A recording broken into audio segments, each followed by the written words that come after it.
In this video, I want to talk about the probability to be best, or P2BB, statistic in Optibase that, as you can see, I have open right over here. Now, this is super important because after you've actually set up your test, you're probably going to be looking at this more than anything else, because this is what determines which one of your variants are more likely to be the winner. Obviously, probability to be best. So, seems pretty simple right out of the gate. As you can see, we have black, which is 90%. And we have orange, which is 10%.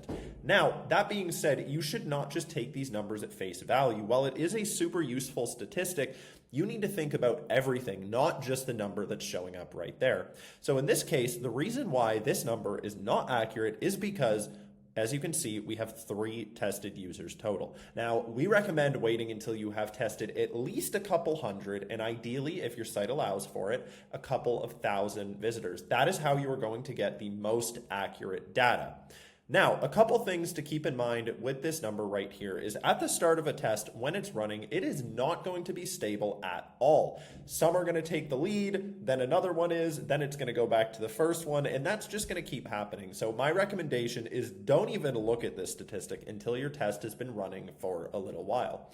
But once it has been running for a little while, our recommendation is to wait until one of these has reached at least 95%. That means it is super confident that that variant is more than likely to succeed.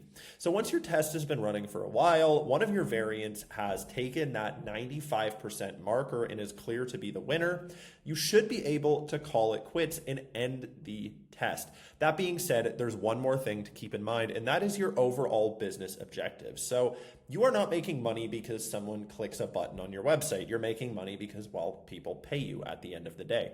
So let's just do a hypothetical situation here, and let's say you have 2 different variants, and the goal is to get someone to sign up for your product. Well, obviously, if you have a lot more signups with one variant, it should be better. That being said, you need to look at not just the signups, but the entire journey from visitor to customer and make sure that this new variant is actually helping with the whole journey, not just giving you a vanity metric. So to conclude, what we have with probability to be best is it's a number that shows how confident Optibase is that that variant is going to win. It's going to be very unstable at the start. Once you've gotten at least a couple of hundred people on your site, you should be able to get a better idea. And then finally, before you go ahead and mark a test as complete, just be sure that the test is contributing to your overall business objectives and not just clicks. That's all for this video. I'll see you in the next one.